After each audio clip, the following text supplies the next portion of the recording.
একটা ছেলের সাথে ওর সম্পর্ক ছিল। আচ্ছা। আমি এতটুকু জানি সম্পর্ক ছিল, কিন্তু আসলে বিবাহিত। আমার ইন টোটাল আমি এগুলো ব্যাপারে কিছুই জানি না। প্রাণ নাকি দিতে গেছিল না বোঝেন নাই। জি।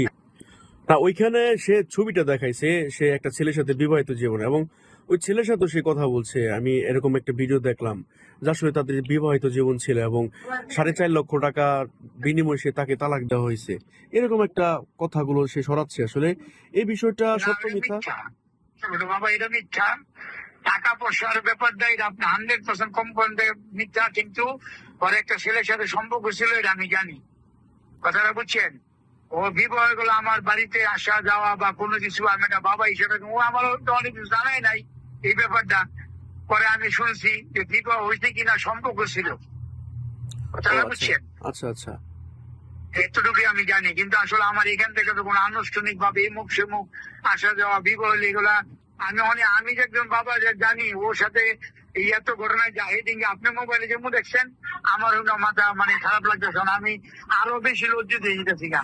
আমার আশেপাশের এলাকার লোকেরা বলতেছে যে এগুলা কি ঘটনা। ও ও আচ্ছা। এরকম ঘটনা আমি কি কইতাম বলেন, আমার এনে কি করেন, আমার নিজেই তো নিজের মনে হয় কি যে মাথা হেঁটে হয়ে যায় কথা এইগুলো কথা শুনলে।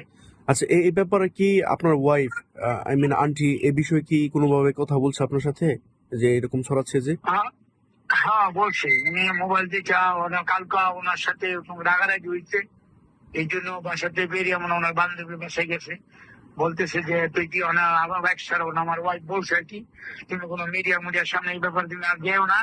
এই যে তোমার গুজব সরে যাচ্ছে, তোমার একটা পর একটা মাথা নষ্ট। আমার ব্যাপারে এরকম আমার জীবনটা নিয়ে খেলার অধিকার তোর নাই।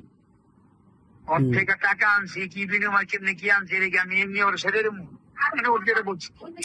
আচ্ছা, এটা খুবই দুঃখজনক। তো এই ব্যাপারে কি আপনারা কি কথা, এই ব্যাপারে যেহেতু বের হয়ে গেছে, তো এখন এই ব্যাপারে সলিউশন তো তার ব্যাপারে কথা বলতেই হবে এখন। যেহেতু এটা পাবলিশড হয়ে গেছে, এটার অবশ্যই একটা সমাধানে আসতে হচ্ছে সুরভিকে, এবং আপনাদেরকেও অবশ্যই একটা সমাধান আসতে হচ্ছে। এখন বাবা এই ব্যাপারে আমি ওর ওর যে ব্যাপারটা এই ব্যাপারে বাবা আমাকে চাইছে লাভ নাই, কারণ আমি কোনো মিডিয়ার সামনে কোনো কথা বলি না, বুঝছেন? এত বড় বড় ঘটনা গেছে, আমার ওয়াইফ আমরা কেউ যাই নাই, মানে ওর সাথে এখানে কষ্ট করে লাভ না। আমি বাবা এই ব্যাপারে কিছু বলতে রাজি না ওর ব্যাপারটা, বুঝছেন? মানে বাবা এই ব্যাপারটা আপনি ওর ওর ডিসিশন ছাড়া মানে আমরা এই দুজনের ব্যাপারে এই কথা ভিতরে আমার একমত না, বুঝছেন? যেহেতু এক এক সময় এক একটা গুজব ছড়াই যাচ্ছে ওর ব্যাপারটা নিয়ে, মানে আমার এইগুলো কোনো ভাষা নাই। আজকে একটা করবো, কালকে আরেকটা বাইর করবো। বাস্তব জিনিসটা কি যদি হয় যে আপনারা নিজের এক সময় প্রমাণ পেয়ে যাবেন কোনটা বাস্তব কোনটা মিথ্যা কোনটা কি। এই যে 2.5 কোটি টাকা মামলা দিয়েছিল মানুষ, এই 18 কোটি 22 কোটি মানুষ জানছে না। জি, জি, জানছে।